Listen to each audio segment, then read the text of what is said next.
Hola, bienvenidos a esta nueva clase de MATLAB.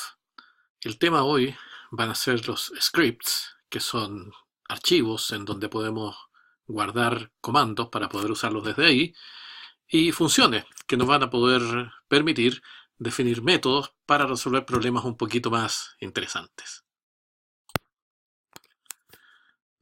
Un script va a ser un conjunto de comandos que vamos a guardar en un archivo.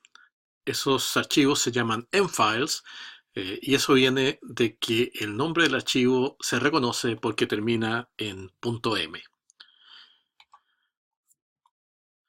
Como un primer ejemplo, vamos a hacer un script, un archivo de comandos, que grafiquen la función seno de x dividido por x.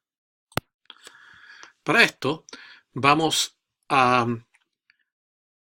construir un archivo que lo vamos a llamar sin x divx.m, que va a tener solamente tres líneas de comando. La primera define el rango de valores para el argumento en este gráfico, el x, y lo vamos a graficar entre 0 y 10pi. Y recordemos que la función linspace lo que hace es que me crea un vector de valores de x suficientemente denso como para que el gráfico quede bien suave, como esperamos que quede. Luego construimos otro vector y que tiene los valores que queremos graficar. Lo que hacemos aquí es aplicamos la función seno al vector x, y eso me da como resultado un vector de valores de seno de x.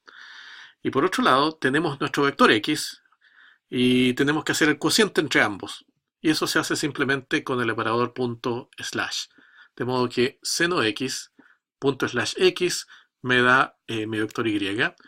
Y finalmente lo único que falta por hacer es el plot de x, y.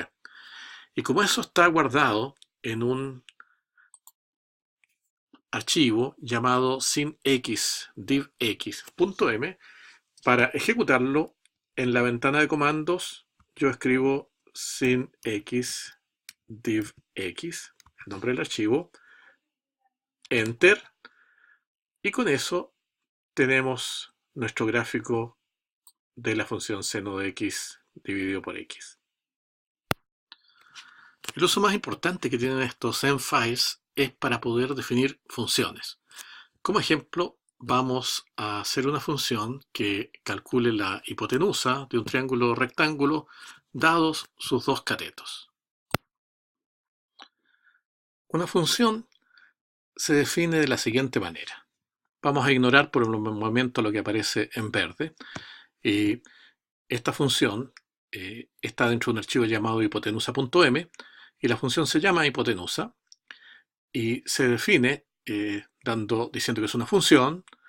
Luego viene el nombre de la función, que es hipotenusa, sus dos parámetros a y b, que hay que darle en el momento de invocarla, y la variable en la cual queda el resultado. Entonces, dado a y b, nosotros calculamos c. Eso es lo que quiere decir ese encabezamiento. Y la forma como se define es simplemente diciendo que c es igual a la raíz cuadrada de a cuadrado más b cuadrado. Y la palabra clave end señala el fin de la función. Lo que está en verde son comentarios, se reconocen porque comienzan con % y no cambian en nada la ejecución de la función, pero ayudan mucho a entender cómo se usa y qué es lo que hace. El comentario aquí dice que esta función calcula la hipotenusa de un triángulo rectángulo de catetos A y B, que tiene como entradas A y B, que son los largos de los catetos, tiene como salida C, que es el largo de la hipotenusa, y la forma como se usa es decir C igual hipotenusa de A, B. Entonces, por ejemplo, es bien sabido que un triángulo rectángulo que tiene lados, que tiene catetos de tamaño 3 y 4, su hipotenusa es 5, ¿no es cierto? Bueno, veamos. Hipotenusa de 3,4 es 5. Y si nosotros le calculamos la hipotenusa a un triángulo rectángulo de lados 1 y 1, su hipotenusa debería ser la raíz de 2, ¿cierto? Bueno, calculemos. Hipotenusa de 1,1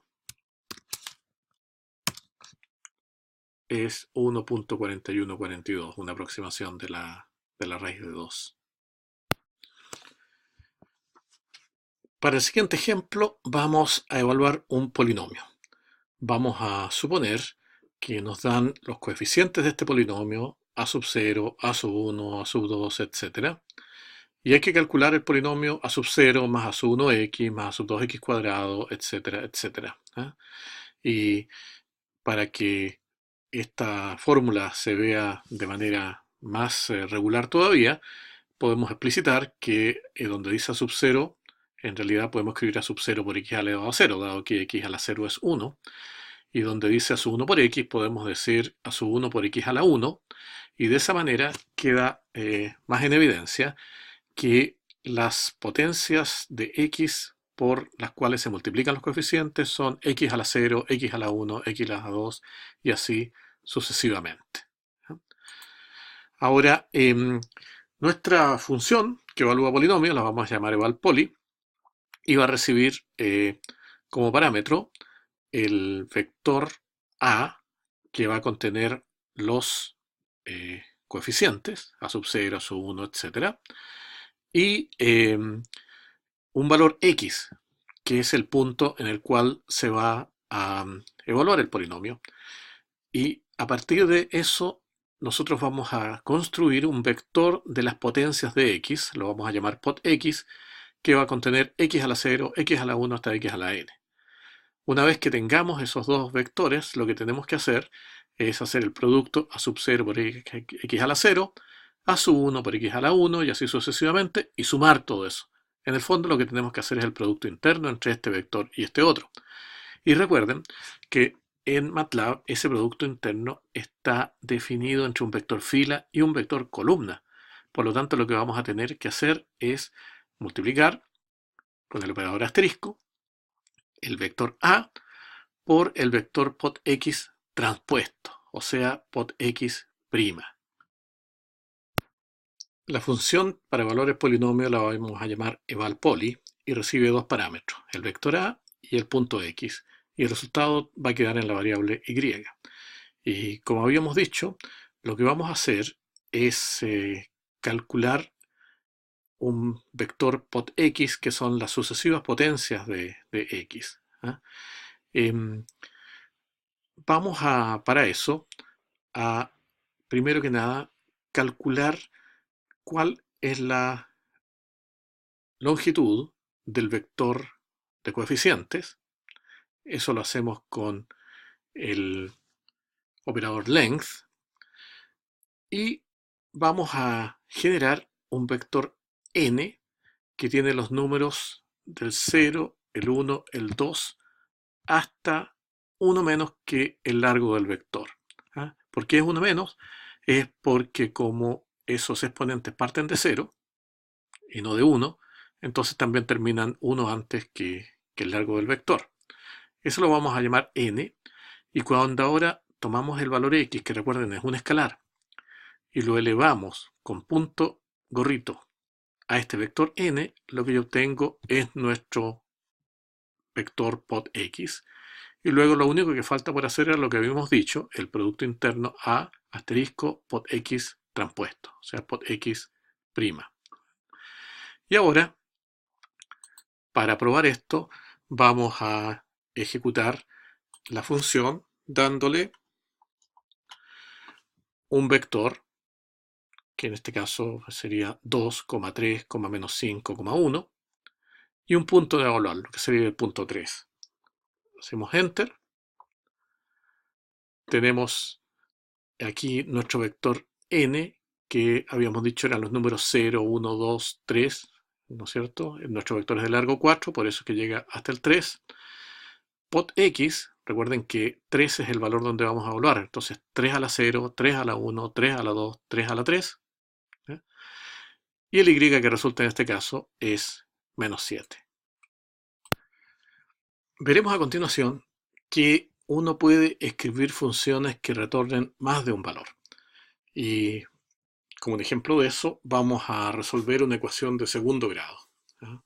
Del estilo de ax cuadrado más bx más c igual a 0. La solución de esta ecuación se puede escribir, si ustedes lo recuerdan, como menos b más menos raíz del discriminante dividido por 2a, donde el discriminante d, en este caso, es b cuadrado menos 4ac. Ahora, ¿qué es lo que ocurre? Que si el discriminante es mayor o igual que 0, en ese caso tenemos dos raíces reales, menos b más menos raíz del discriminante dividido por 2a, pero si el discriminante es negativo, en ese caso tenemos la raíz de un número negativo, y eso lo podemos escribir como i multiplicado por la raíz de menos d. Entonces nos queda menos b más menos i por raíz de menos d dividido por 2a. Entonces, cuando tratamos de resolver esta ecuación de segundo grado, lo que en el caso más general posible vamos a tener la parte real y la parte imaginaria de la primera solución y la parte real y la parte imaginaria de la segunda solución, ¿no? Dependiendo de cuáles sean los casos. La función la llamamos EC2 por ecuación de segundo grado y va a ser una función que recibe como parámetros el a, el b y el c, los tres coeficientes, y que retorna como resultado un vector de 4 componentes: la parte real de la primera solución, la parte imaginaria de la primera solución, la parte real de la segunda solución, la parte imaginaria de la segunda solución. ¿Y cómo lo hacemos? Calculamos en una variable del discriminante, es b cuadrado menos 4 por a por c, y preguntamos si el discriminante es mayor o igual que 0. En ese caso, la parte real de la primera solución es menos b más la raíz cuadrada del discriminante dividido por 2a. La parte real de la segunda solución es lo mismo, pero con signo menos aquí. Y las partes imaginarias son 0. Y m1 igual 0 y m2 igual 0. En caso contrario, y eso es lo que quiere decir la palabra else, la parte real de la primera solución va a ser menos b dividido por 2a, y eso mismo va a ser la parte real de la segunda. Y respecto de las partes imaginarias, va a ser la raíz de menos d dividido por 2a y el negativo de lo anterior. Menos el im1 lo guardamos en el im2.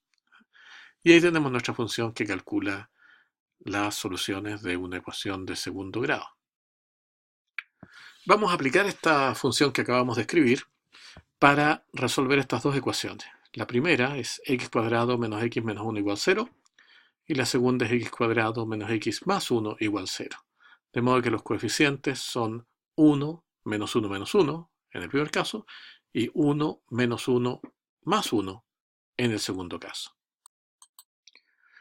Resolvamos la primera ecuación. Vamos a invocar a S2 con los coeficientes 1 menos 1 menos 1 y el resultado va a quedar guardado en este vector de 4 componentes. Entonces apretamos Enter y tenemos nuestra solución. R1 es 1.618, la parte imaginaria es 0, y el R2 es menos 0.618, y la parte imaginaria es 0. Para la segunda ecuación es lo mismo, solo que esta vez los coeficientes son 1, menos 1 y más 1. Y al apretar Enter, entonces lo que tenemos son partes reales que son 0,5 y 0,5, y las partes imaginarias son 0.866 y menos 0.866. Para nuestro siguiente ejemplo, vamos a calcular esta suma, 1 más 1 medio más 2 tercios hasta más 1 dividido por n, donde n es un parámetro, ¿eh? Y esa función que calcula esta suma la vamos a llamar harmonic de n, es lo que se llama una suma armónica, ¿eh? Entonces la función tiene que calcular esta sumatoria y luego la vamos a usar para graficar esta función en el rango de 1 hasta 1000, ¿eh? Y vamos a querer estudiar qué relación tiene esto con la función logaritmo. Una cosa que nos va a resultar útil es que si nosotros tenemos una función que queremos aplicar a cada uno de los elementos de un vector y obtener como resultado el vector de esos valores, en el caso de funciones estándares como seno, es muy fácil. Si yo tengo un vector A y quiero aplicarle seno a cada componente, digo simplemente sin de A y con eso lo tengo. Pero cuando es una función que yo he definido, eso no es tan fácil. Si digo f de A, eso no va a funcionar porque mi función la definí para un argumento escalar, n en este caso, y en vez de eso le estoy dando un vector. Entonces el sistema va a decir que eso está mal. Si yo quiero que la función se aplique al vector A elemento por elemento, hay un operador en MATLAB que se llama ArrayFun, al cual uno le da el nombre de la función, el vector, y aplica la función elemento por elemento. Y el nombre de la función tiene que ir precedido del operador arroba. Esa es la manera de poder pasar una función como parámetro. Por el momento esto es simplemente una receta. Hay que ponerle arrobas para que esto funcione. Más adelante podemos discutir qué significa esto exactamente.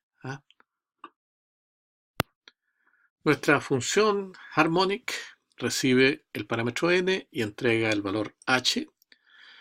Y lo que queremos, como habíamos dicho, es que calcule 1 más un medio más un tercio hasta más 1 partido por n. Como ven ustedes, los denominadores son los números 1, 2, 3 hasta n. Y los numeradores son siempre el número 1. Entonces lo que yo voy a hacer es construir un vector con los denominadores. Y lo voy a llamar nn. Aquí está. Nn es igual a los números del 1 al n. Es un vector. Y ahora lo que yo tengo que hacer es dividir 1 por cada elemento de ese vector. En principio uno tendría que construir un vector de unos, y eso se puede hacer. Hay un operador que se llama once que lo hace, pero en realidad es innecesario. Si yo digo que tomo el 1 y lo divido con punto slash por el vector nn, como el 1 debiera ser un vector, pero no lo es, automáticamente este 1 se propaga y se transforma en un vector de puros unos. Entonces hace, como el nn contiene los números 1, 2, 3 hasta n, entonces va a calcular 1 dividido por 1, 1 dividido por 2, 1 dividido por 3, hasta 1 dividido por n. Y eso queda guardado en los sucesivos elementos de un vector. Y a eso yo le aplico suma, me suma todos los elementos del vector y me da como resultado el h, que es lo que yo quiero. Una vez que yo tengo esta función, puedo usarla, por ejemplo, para calcular harmonic de 10, por decir algo. Y me da el resultado 2.929. Y así yo lo puedo calcular harmonic a cualquier n que se me ocurra. Pero lo que queremos entonces es calcularlo para una secuencia de valores de n que me permita hacer un gráfico. Veamos cómo hacemos eso. Primero que nada, voy a construir un vector que voy a llamar nn con los números del 1 al 1000. Ahí lo tengo. Como terminé con punto y coma, mi comando no me muestra los valores, me llenarían la pantalla, ¿no es cierto? Entonces, con eso tenemos nuestro conjunto de valores. Y ahora lo que tenemos que hacer es a cada elemento de este vector aplicarle la función harmonic. Y para eso el array fun que definimos recién es lo que necesitamos. Entonces, saltándome un par de pasos, lo que hago es que aplico array fun de harmonic sobre nn, eso es el vector de valores de la función. Por otro lado tengo el nn, que son los n a los cuales yo le apliqué esto, y estoy listo para hacer un plot. Y el resultado lo vemos aquí. Ahora, el ejercicio decía estudiar qué relación tiene esto con la función logaritmo. En realidad, con la función logaritmo natural. Bueno, eso se los voy a dejar de ejercicio para que lo hagan ustedes. Podrían comenzar graficando las dos funciones, por un lado la que acabamos de graficar y por otro lado la función logaritmo natural de nn, en el mismo gráfico y veamos qué es lo que resulta. Bueno, queda pendiente entonces que ustedes hagan este estudio, que comparen esta función harmonic con el logaritmo natural. ¿Ah? Comenzando la clase vamos a hacer eso y con eso concluimos este video y los esperamos en la clase. Nos vemos ahí.